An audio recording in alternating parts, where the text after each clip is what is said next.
anything as long as it's not the irrigation, low voltage, lighting, my shoes. Yeah. Last time it rained, he did kind of good.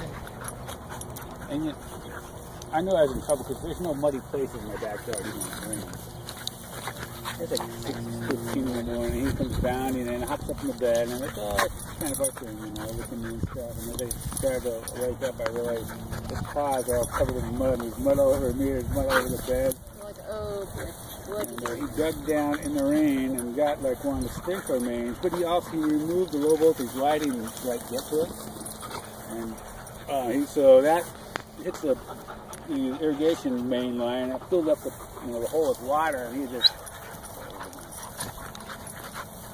really tired of keeping the drip irrigation. Leave it.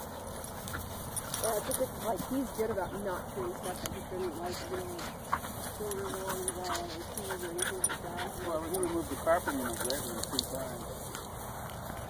Isn't that crazy how some dogs are just, they want to chew everything